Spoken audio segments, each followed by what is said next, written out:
Hello, and welcome to this video on the premium valuation approach, where we're going to talk about how do you maximize your value through appropriate timing.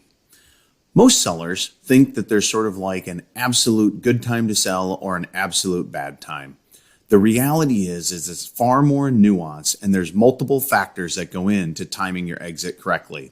In this video, we're going to walk through those factors, and we're going to start with the most important one, which is you as an owner. What are the factors that you have as an owner that are driving your exit? Then we'll talk about macroeconomic timing, and we'll talk about microeconomic timing as well, which is also called business-specific timing. And then we'll put it all together to talk about how can you make a decision to maximize your valuation by timing the market correctly, armed with this new information. Okay, I'd like to start with something that I hear all of the time. Things are going really well right now, Scott, so why would I want to sell?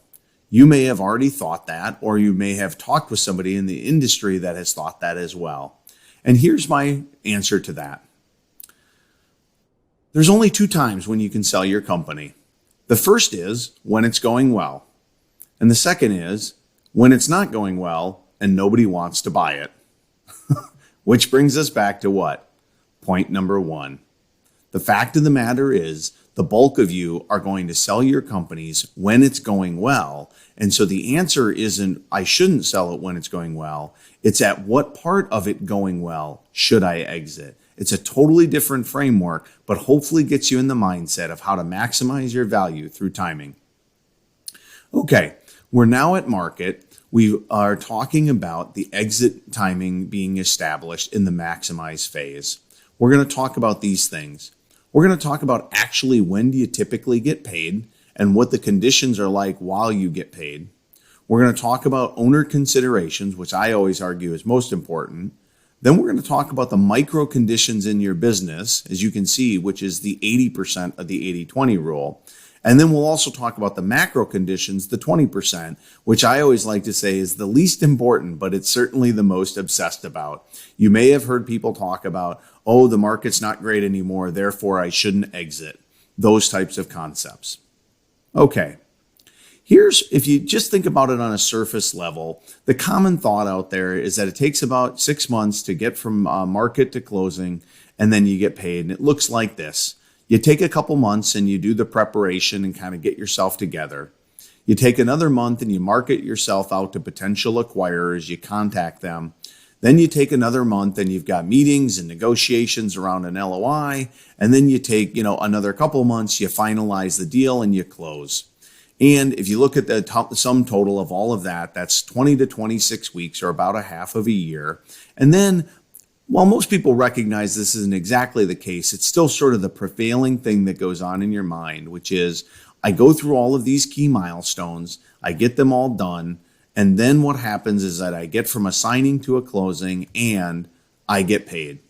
Now, you recognize it might not be all at once, but it doesn't really sink in that a lot of your economics is coming in a different way. So let's take a look at what really happens. When that little box called closing happens, the common reality is that, first of all, you don't even get paid on the day that you close, which may be a surprise to some of you. Most Amazon or e-commerce businesses, they have to do what's called a migration, which for Amazon businesses means actually handing over your Amazon account to the buyer. So at closing, what happens is the big check that's supposed to goes to a third-party escrow agent. And then once your business is migrated, you then get access to that funds. The second thing is that there's usually a couple months of transition where you're really working with the company to make sure that things go smoothly. And the reason why you're doing that is typically a deal will have stabilization payments in place that might not be paid unless you keep the same level of business, roughly. We try and negotiate better when we do transactions, but roughly about the same. That's what the stable part of stabilization means. And you'll get paid that over 1 year and sometimes over 2 years. Then there are earnout payments that are usually paid for growth, and that's paid out over 1 to 3 years. And then there's also payments for your holdback that's typically paid out over this time frame as well. And then if you happen to do a deal that has rolled equity, oftentimes rolled equity might not be paid until 2 years, 3, 4, or even 5 years down the road. So the reality is that you get paid over time on your deal. And because that's the case, that's actually a good thing. That means that once you negotiate the highest guaranteed amount that you can get possible, you can negotiate getting even more money the better the business does over time. So here's the result. The myth that the macro conditions today matter the most is simply not true. If you're going to get paid over the next 2, 3, 4, or 5 years, by the time that you get to market, find a buyer and exit, the reality is that the macro conditions are not the driving factor in the particular business. So let's talk about what is the driving factor. First of all, we always come back to owner considerations. And I always like to ask the question, is this transaction meeting what is called your no work again number, or maybe your next step number on that journey? And is that being met? And then secondly, is this your first major cash event? And if the answer to those questions are yes, it is, then you need to decide whether or not you want to take this number now, or you want to say, no, I don't want to sell when I reach my no work number. But you better realize then that each day where you could be financially free and on your way to having time freedom as well, that you chose not to, is a day where you're deciding to leave your chips in the middle of the table. And as long as you do that consciously in an eyes wide open fashion, you should be fine with the decisions that you make. It's the people that do it unconsciously that get themselves into trouble.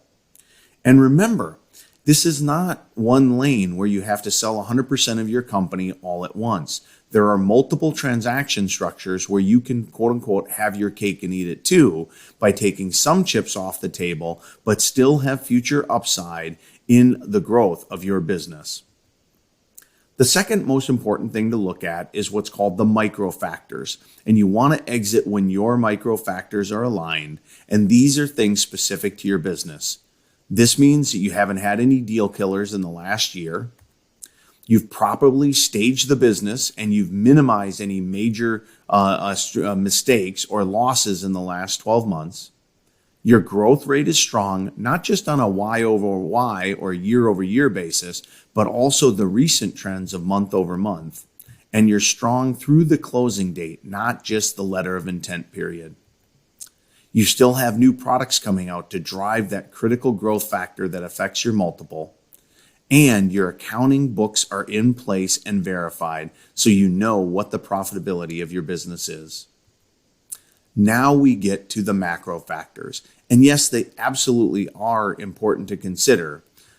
You have to consumer spending. That drives demand, which oftentimes drives revenue. You want to look at the equity markets because that allows the buyers to get whether or not they can raise equity dollars to fundraise acquisitions. Low interest rates help because that means it's cheaper to finance acquisitions. Low tax rates help because buyer returns are typically in after-tax dollars. You want to make sure that there's good foreign exchange rates with, for example, your suppliers, where maybe you're able to negotiate lower costs of goods. You want to make sure you're in an environment where you have manageable product and shipping costs. And you want to take a look at the Amazon and e-commerce specific trends in your industry and your category and your niche, because maybe they outweigh the other overall headwinds that are going on.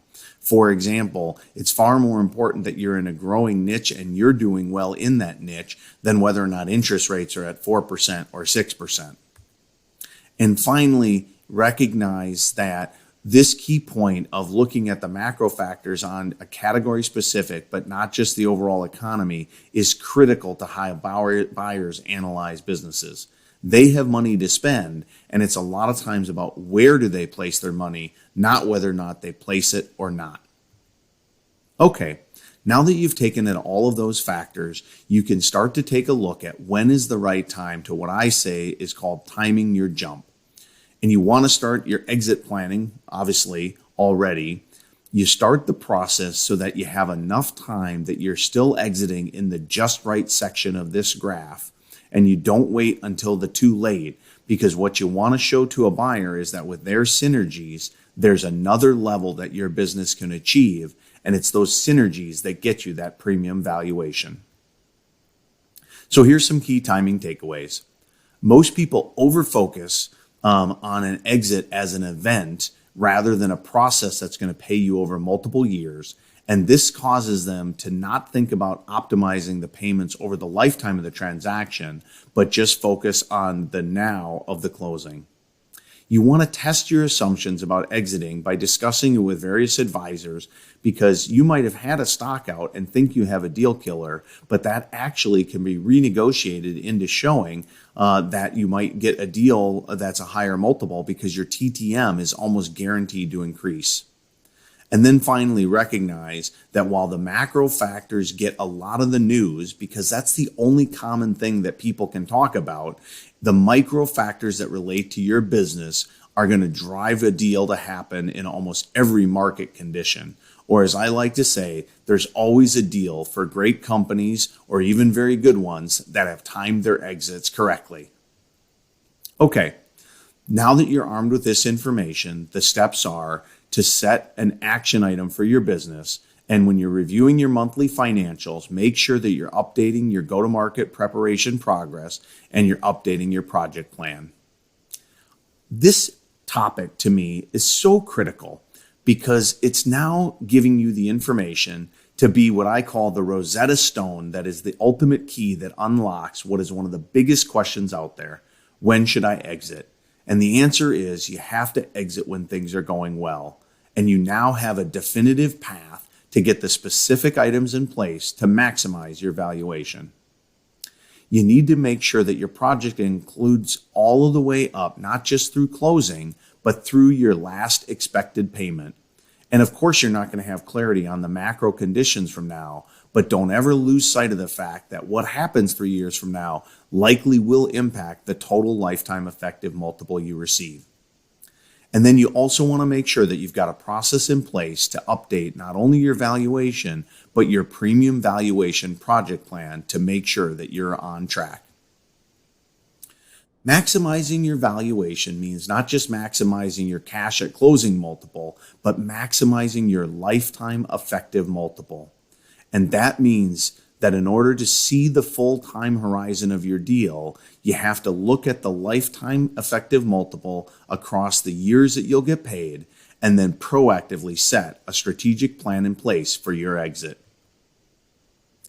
Okay, we've now gone through and looked at the first part being how you time an exit is to understand the timing isn't just the timing to the close, but the timing until you get paid.